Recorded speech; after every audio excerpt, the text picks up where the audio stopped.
Hello, today I'm going to be mixing a bulk batch of Caldo de Whatever, which is a soup base for caldo de res, caldo de pollo. You can use it for pozole, just about any uh, spicy, maybe Mexican type soup you can dream of. It's also useful for a seasonal. You can use it on burgers, fries, whatever. So anyway, we'll get started. The first thing you're going to need, of course, is some disposable gloves and a hairnet because you want to cover your hair, you want to cover your hands. Um, and this is a food safe bucket, and that's what I'll be using to mix. I'll be pouring everything into this food safe bucket. Now I'm going to show you my spices. Okay, a word about this food safe bucket. You wash this and you turn it upside down. You let it air dry, or you dry it with paper towels, fresh dry paper towels, because you can't use like a regular kitchen towel or something to dry this because uh your household kitchen towels are going to attract things like lint and hair and things that you don't want in your spice blend. So before you put anything in it, you want to turn it upside down, make sure there's no debris or anything in it, make sure it's perfectly clean and perfectly dry.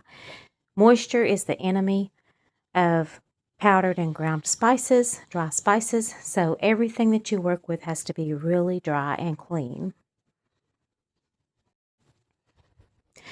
So these spices, like I said, the reason that the lid, the inside of the lid and the inside of the bucket has to be very clean and very dry, and it's best to air dry it. If you're going to give these to friends, sell at a farmer's market or whatever, you don't want to complain about, how somebody found something in your spices. The first thing we have here is Knorr Caldo de vegetable bouillon. This is not the soup base that is a pasty base. This is granulated, it's dry, it's powdered. And I have 4 of these, and they are 4.4 pounds a piece. Okay, so as you can see, I have 4. All right, we have 4 bottles of True Lime, crystallized lime. Okay, these are 2.29 ounces each. Let's see, we have powdered or ground Mexican oregano. Okay, there is a difference in oregano.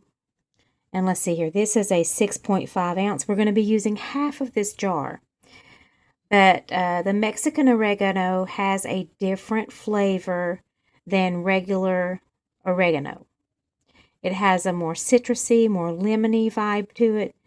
It's just beautiful. So it's worth it to get the Mexican oregano. And like I said, I'm only going to be using half a jar of this. I have 2 Badia bottles of jalapeno. Okay, and these are 2-ounce bottles. Okay. I've got 3 3-ounce bottles of garlic. Okay, and I'm just using the Amazon brand. And it's powder. The finer the powder, the better everything is. That way, if you want to put it in a shaker bottle, it's not going to get caught and stuck in the shaker, in the little holes in the shaker bottle. I've got 2 bottles of cumin. They are 2.6 ounces each. I've got 2 bottles, of cayenne pepper, 2.75 ounces each. I'm only going to be using probably just about a bottle and a half of this because I don't want it to get too hot and spicy. And I've got 10 of these Amazon chili powdered, and they are 2.75 ounces each. So the hardest thing about this whole thing is going to be taking all these lids off and taking all these protective covers off the lids. That's going to be quite a job. So now I'm going to get to mixing. Now, what expiration are you going to put on your product here? Okay, this expires, it says, in September of 26. Okay, that's this year. So what you're going to do is you're going to look at each product, each bottle, and the one that expires the soonest, the earliest, that is your expiration date. Okay? Now, do spices go bad that quickly? No, they do not. I've got spices in my own personal kitchen that I use that I've had for like 3 years, that, expired maybe a year, maybe 2 years ago. As long as they are um, stored properly, cool, dry, dark place, you can use spices for a long time. They might lose their potency, like they might lose some of their flavor, but I've never used a spice that was, expired for 2 or 3 years and, had any kind of adverse effect, as long as it's stored properly.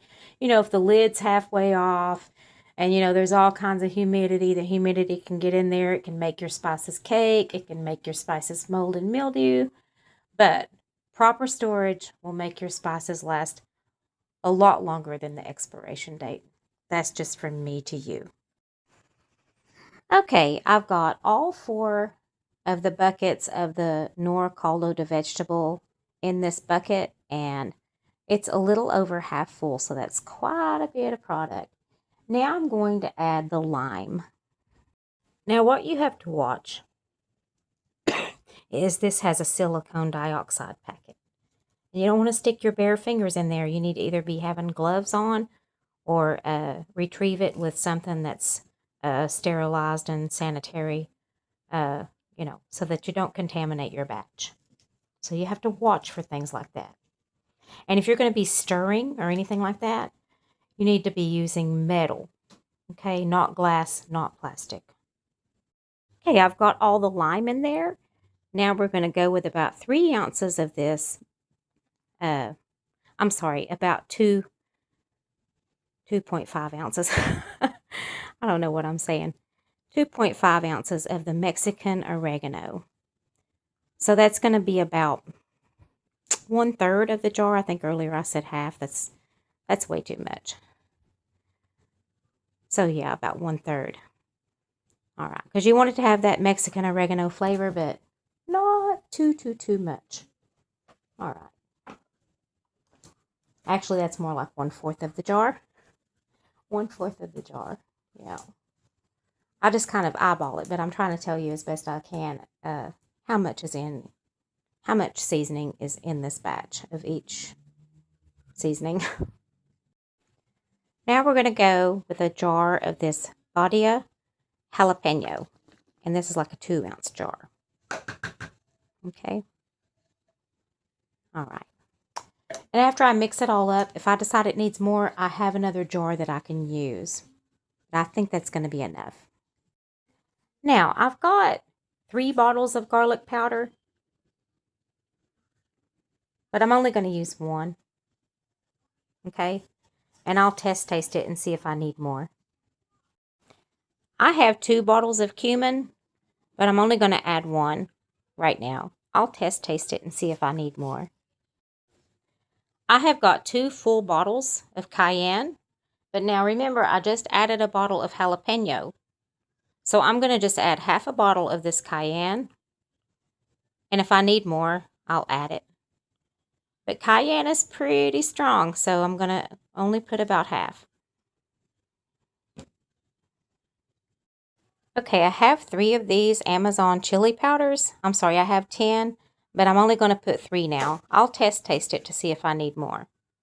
And the reason I'm doing that is because every time I make a batch of this stuff, of anything really, the brands change, the suppliers change, and so I taste things before I continue to add certain things. Okay, before I put the lid on this container here, what I'm going to do is I'm going to cover it with this press and seal. Okay, that way if there's any water or anything inside the lid, it doesn't get into the product. Now I'm going to put the lid on and give it a good shake. I decided to add 2 more chili powders. That makes 5. I'm going for a certain color. I'm probably going to add more. Okay, I ended up adding 8 chili powders. I have 10, but I've added 8. I'm going to give it a good shake, taste, and see what else I need to add. Now, I've already shaken this twice, and I'm here to tell you, I'm glad I used the press and seal before putting the lid on, because when I took the lid off both times, I felt water. So there was still water around the gasket, even though this lid stored upside down overnight. Should have been completely dry, but it wasn't. So that's what I'm trying to say here. Yeah, it's not spicy enough, I don't think. Not even enough to call it mild to medium. So, more cayenne. Just going to go with the whole bottle. Now mix it up really good. All right, that's much better. Now, okay, typically with this mixture, 1/4 cup makes a pot of soup. So it's like 1/4 cup for like 10 cups of water, 12, 14, I can't remember. But so since 1/4 cup is the package size, okay, what goes into the package, you got to figure out how many 1/4 cup servings you have here, okay? So what you do is you take 1/4 cup and you dig out all this and you count the number of servings. You can try measuring, like you can try weighing it. That never worked out for me. I always had to physically use the 1/4 cup and count the number of scoops. So do it how you want. I'm telling you how I do it. Oh, and make sure your cup is metal, not glass, not plastic. And make sure you are wearing gloves and a hairnet as always. In case you're wondering, 42 1/4 cup servings go into this pail. I'm just going to place it back in these pails because they seal very well until I get ready for packaging. So I have 1/4 cup of the spice blend, the Caldo de Whatever, and I have 6 cups of water, and I want to bring it to a boil before I taste it because the flavor changes with the heat. Okay, it really does. You know, things taste different when they're cold as opposed to when they're hot. So it's almost boiling, and in my opinion, it's a bit too salty. So I'm going to make this 8 cups of water to 1/4 cup of bouillon mixture. Okay, to me, that's perfect. So what I will do now is I'll say in order to make a full pot of soup, you know, which is going to be 16 cups of water, it's going to have vegetables, it's going to have meat. I'm going to say 1/2 cup of the Caldo de Whatever bouillon mixture makes what I call a full pot of soup that would feed 4 or more people. This, by the way, is a 10-quart pot, so it's going to hold 16 cups of water, a 1/2 cup of Caldo de Whatever bouillon mixture. It's going to hold the vegetables, it's going to hold the meat. So there you have it. So that's how I go about testing it, okay? Now, of course, you're always free to season to taste. If you like a mixture that's a lot more salty, you know, instead of 16 cups of water, might scale it back to 14, might scale it back to 12. Just depends on the salt level that you like. But in my personal opinion, a 1/2 cup of the bouillon mixture, 16 cups of water, that's plenty salty for me.